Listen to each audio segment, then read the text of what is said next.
Joe, last week, you really needed a really good week. It was a really easy slate to pick, by the way. It was not a hard. We put a couple, like the Oklahoma Tulane game should not have been on there. We put a couple, like Ole Miss Wake. It was on primetime ABC. I mean, we going to leave it off? I should have dug in. I should have put a couple G5 games on there. I should have, like this week, I did a much better job. I did a much better job this week. Yeah, much better job. But you were 9-11 last week. You went 10-0. And here's how the standings go as of right now. I am 22-8. Joe is 19-11 on the season. And this has been our game pick. So pretty good so far on what we've been able to do through 3 weeks. Joe, let's go to the left side of the board here. Sorry for everybody listening to us on the audio, but Tennessee versus Oklahoma, both of us going with the Vols. Yeah, this is one where we said in the preview, I think that there's a shot that Oklahoma can cover at home. It's about like a 7-point spread. That line's been moving pretty aggressively. I think a lot of people think Tennessee's going to smoke them. Certainly a potential for that because they are, again, bludgeoning everybody that they face. Oklahoma's defense is stout. I think that they could maybe drag Tennessee down a little bit for the first half. But Nico and company, that receiving core, they're going to start firing off some big splash plays. Tennessee is hot as all hell as they could possibly be at this current moment. I'm buying in. I don't see any other reason to pick against them. JoJo, I have somebody that's in my family on your staff. I don't hate Ohio State. I'm just not going to pander to them and be a homer. In reference to Tennessee and Oklahoma here, Joe, I'm really worried about the offensive line of Oklahoma. Jackson Arnold's been running around for his life. I don't think that they can hold up. I think that this has a – look, I agree with you. I think that Oklahoma is going to come out guns blazing and swinging, but as the game goes on, I just don't think their O-line can hold up. I think Tennessee by 10 is where I'm at. I just cannot – I can't see it, man. I think that O-line is not that good, and if they are and they do beat them, it's because that O-line finally stepped up. And, look, Jackson Arnold's been running around for his life, so I'm going to pick Tennessee in that one. USC at Michigan. We both go with USC here, Joe. Yeah, USC, we said in the preview, it sounds or it seems like it's going to shape up exactly like the Texas-Michigan game. We already saw this matchup play out where one team is firing on all cylinders and their defensive line looks really good and they've got all these weapons. You got a quarterback who looks pretty confident and you give them the opportunity to spray and pray and make all these big plays. Michigan's offense can't keep up with them. They just can't. The only way that Michigan, I think, steals this football game is if they really grind out the time of possession and they keep that USC offense off the field. And Alex Orji is the next coming of, I'm trying to think of like a good example of a quarterback who couldn't throw but was really good at running. I was going to say Cam Newton, but that's not applicable for this conversation. This is how I compared him. Remember when Kentucky went with Lynn Bowden and they just ran the Wildcat the whole time? Lynn Bowden's not as big as Orji, but you're 100% right. That's kind of what they're probably going to do. That's probably what they're going to try to do. Now, I would say this too. Here's the thing. We haven't truly seen the kid out there throwing, but we're perceiving that they did not start him mainly due to the fact that they started a walk-on in Davis Warren. So, Joe, the reason and the only reason that I ain't going with you, I say the only reason, like it's a bad thing. D'Anton Lynn has been top 10 in the last 3 years, as they are right now, in rushing yards or rush yards allowed defensively. What they do schematically is they're going to put 7, 8, 9 guys in the box, and they're going to go man-to-man coverage, and they're going to send heat at you all night long, and they're going to say, stop it. I mean, the Greg Roman style of defense comes to college football, and Joe, I've just got to be real with you. I think D'Anton Lynn is that special of a DC. I don't think that they're going to be able to move the football and control the clock like that. And by the way, at the other corner for Michigan, outside of Will Johnson, Joe, I saw Texas really beat them up on other sides of their secondary. I think that USC can also exploit that too. So I'm going with USC here. All right. Nebraska versus Illinois. We're both going with Nebraska.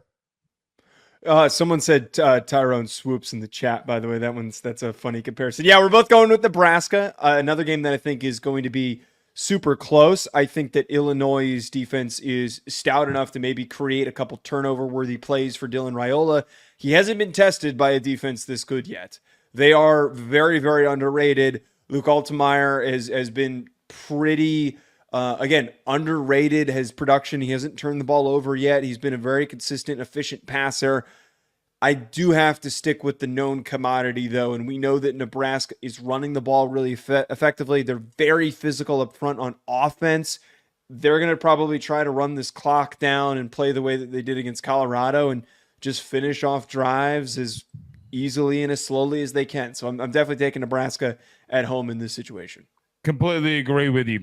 Utah versus Oklahoma State. Even though I gave you a lot of shit, I wind up hunkering down and going with Utah here. Yeah, you and I shouted at each other yesterday, the most contested preview that we've done.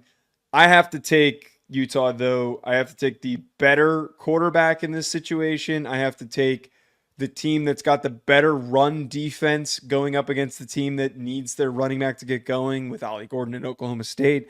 And I think that Arkansas production is enough of an indicator to know that Micah Bernard is going to run away and have a big game. So Utah feels good considering all those things. Ollie Gordon not being able to get going the first couple of weeks of the season really worries me. Here's something that worries me for Utah, though, Joe. You can keep yelling at me all you want to. I don't trust Cam Rising's health. And for me, if Isaac Wilson's got to go in this game, I think Oklahoma. Flips immediately. It flips immediately. And look, I really sat down and almost picked Oklahoma State because I just don't know if I trust Cam Rising's health. But if he is in there, I'm going to give him the benefit of the doubt, and we'll go with there because he only missed a week. Joe, we disagree on this one. Auburn versus Arkansas. You're going with the Hogs. I'm going with the Cats. I thought about this one final time, and as much as I understand the Auburn one, I think like we predicted with Oklahoma State, that almost came to fruition. Back up against the wall. That coaching staff needs an SEC win. They need to buy themselves some time. The way that Cal ran on them and the way that they forced turnovers, I think that Arkansas, if they play just a little bit cleaner, which is a big ask, that they're going to win this football game. But I'm probably going to get that one. That problem's probably going to blow up in my face. I'm not going to. No. I mean, look, Arkansas's run game has been pretty elite through the first 3 weeks. Here's the problem. I think Auburn's hungry. I think Hank Brown brings them a different dynamic as a quarterback. I don't think he's not as bad as Peyton Thorne. He can make decisions. Like we said in the preview, 8 guys caught passes from Hank Brown last week. He is distributing the ball all over the place. The problem is, man, Taylon Green ever since Taylon Green took that big hit versus Oklahoma State, he has been under 50% completion percentage. So our partners at PFF put that stat out there today. With that being said, even though I know that they can run the football, I need to see Taylon Green on the road in a true SEC environment like Auburn, which, by the way, is going to be raucous. That game's been really goofy throughout the years. I just can't go against Auburn at home. That one might blow up in my face too. Who knows? I had no idea. Cal versus Florida State here, Joe. Both of us went with the Cal Bears. Man. You know, it was really funny. Somebody commented this is a trap game for Cal, which I thought was hilarious because when was the last time anybody said that sentence out loud? I think I might be the first person who's ever said that out loud. Here's the wild thing about Cal. You ready? Mm-hmm. They sneaky have really explosive offensive weapons. That's what I don't think people realize. Like, if Jaden Ott's healthy, he's one of the most explosive running backs in the country. No doubt. And here's the thing. Auburn losing, everybody's like, oh, my God, they lost to Cal. All right. Cal's not a bad football team. That's what I'm trying to get at here. It's just a bad situation for Florida State to be stepping into. Bingo. Did you see today Florida State media is putting stuff out about DJU being slow? And they're like, if he's going to half-ass, like, workouts, then he needs to get out of there. Look, man, I have zero faith. Here's the problem that I have with this. Even though Florida State's 0-3, number one, when do they turn things around? When do things start getting right? But number two, Joe, Cal's got to go all the way across the country. That's what, 2 different time zones? Oh, man. What time's the game kickoff? I have no earthly idea. Let me check. No earthly idea. And that could be a big deal here. Very, very big deal. 7 p.m. Okay, well, that's going to be in their favor. Yeah. Very much be in their favor. Joe, we're actually picking Florida this week. Florida versus Mississippi State. Mississippi State got blown out last week versus Toledo. I almost picked Mississippi State. I almost did. I thought it would have been the funny pick, but I also would like to not lose any more picks. Because Mississippi State's a joke right now. Florida better win this, though. That's all I'm going to say. Florida has to win this. Actually, it doesn't matter. Billy Napier's getting fired regardless. It feels like this is a game that Billy Napier feels desperate. He needs to get this win. This is like one of the few gimmies he has left on the schedule. But it would be freaking hilarious if Mississippi State beat them. You have to fire him as he's walking out the tunnel. Yes, if he loses this game, you need to fire him like literally as the game's going. That's not going to happen. Listen, here's what's happened to Mississippi State. I'm just going to put the cards on the table. When Mike Leach died, they had a lot of kids hit the portal and a lot of kids decommitted from the high school ranks. Joe, this is as big of a rebuild as any SEC team has had. I don't think people are giving them enough grace. I think Jeff Lebby's got this is as much death penalty case as they've gotten. And I mean that with all due sincerity. Lebby needs at least 4 years to fix this thing. And I'm just going to say this, man. There is a lot I talked to somebody on their staff today. The person that I'm very well connected to. They're still battling, man. I get it. It's Mississippi State. But I think the problem is, man, when you have that many kids leave you and then you can't recruit because your head coach died and you fired Zach Arnett, it's just a very bad situation that they're trying to rebuild right now. Right. It might be kind of funny to see them struggle, but that part I agree with. I don't want to hear anybody slander Lebby for what he was asked to take over. They're calling for him to be fired, by the way. Mississippi State fans are calling. Stop. Are you serious? Yeah, because of how bad they looked against Toledo, but it's their own fault. They allowed their administration to keep Zach Arnett when they should have gone on a coaching search. That's just the truth. Give Lebby time. I mean, it is what it is. I went against the Pazans on this one. I can't believe you did this. I can't believe Rutgers. Give me Virginia Tech. Kyle Monungai. This is the one of the best running backs in the country that nobody has talked about. He's like one of the leaders in rushing yards, rushing touchdowns. He has been leading the Scarlet Knights. I have been burned by Virginia Tech already. As much as I have a connection to Virginia Tech because my stupid brother and his fiance went there and I played in that stadium, screw Virginia Tech, screw the Hokies, gimme Rutgers, and I think that they're going to cover and they're going to win this game. Here's an interesting stat for you. Are you ready? You and I have picked a Rutgers game 4 times, and we have picked Rutgers in every single one of them. Do you want to know our records when we picked Rutgers? You went back and checked that? What's our record? Our record when we pick Rutgers is 0-4. I am picking Virginia Tech. I still believe. I know those are fake numbers. Those are fake numbers. But are they actually? Yeah, I know you didn't freaking go back and check. But here's the thing. Here's the thing. Every time I pick them, they lose. I still have faith in Virginia Tech.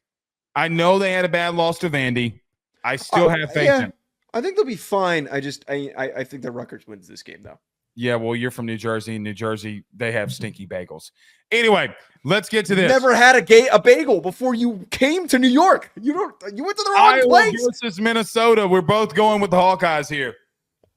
Yeah. As much as I like Brosmer, overrated. You probably walked into a 7-Eleven and got a bagel. That was probably what you walked into the highest rated bagel place in the city. I don't believe it. You also told me you ordered something weird. You didn't order the right thing. What did you order? Bagel? Yeah, no, you get a Taylor ham, egg and cheese, a bacon, egg and cheese, you get a cream cheese. The only pussy. Never mind. I ain't gonna say it. Okay. Stop. Yeah. Okay. All right. To pick this game though, Brosmer, I like him. I think he's a quality quarterback and he's kind of getting into his rhythm. But that Iowa defense is really good. They should have won the Iowa State game, and they threw that game away. So I'm sticking with Iowa though. You good over there? You gonna recover after that ridiculous statement you almost said? Almost. All right. You need to come to the South if you want to eat real food. Even though the food in New York was fantastic. I don't know what I'm saying. Yeah. I'm going with Iowa too. Everything that you said, I agree. That defense is going to be really good. TCU versus SMU. I'm going with the Horned Frogs. Look, had a very tough loss to Central Florida a couple weeks ago at the buzzer. Central Florida pulls it off. I don't think that means that TCU is a bad football team. They've gotten some things going. Jack Besh actually has kind of gotten some things going at wide receiver. Give me the Horned Frogs. I think that SMU, we kind of overvalued them. Yep. I think that this being a rivalry game too, give me the Horned Frogs. The last part's the most important part. I think just tough loss to UCF by TCU, and SMU was wildly overrated. I should have stuck with my gut in my preview, which I kind of had for them in the leading into the season. A team moving up conferences from the G5 is not going to be ready right away. It's just not, and we can't. I don't know what they're doing on offense either. They can't pick a. They're playing musical chairs at quarterback. Like it's a huge mess. I don't even think they have a singular quarterback. I'm TCU's a known commodity in this situation. First time in 2 years I picked TCU to win a football game. You should be proud of me. Hater. Hate the Horned Frogs. They're going back. They're going to go on a run. You just wait. No, they're not. I appreciate Chris in the chat for picking along with us, by the way. More people should do that. Yeah, more. The only person I'm seeing on this that's actually picking the games. Look, this is what I was going to say. I'm not going to say it. Don't make the whatever comment you were going to make about bagels. Don't make that comment because it's not going to end. I'm just going to say, living in the South my whole life, bagels are a little overrated. Y'all didn't go to the right place. There's no piece of ham that I can eat that's going to make a bagel better. No, it doesn't have to do with the ham. Okay. The sausage was a bad pick, and I think you should have just gotten a bagel with cream cheese. You would have known what we're talking about. I don't like cream cheese. Okay, so then this was doomed from the start. BetOnline remains your top spot for all of your live betting action and contests. NFL, college football, UFC, NHL are all in full swing. BetOnline is your number one source for wagering news, odds, trends, and predictions with both desktop and mobile access at any time. Head to BetOnline today and use promo code BELIEVE, that's BLEAV, for 50% off your first deposit. That is a 50% welcome bonus. BetOnline, where the game starts.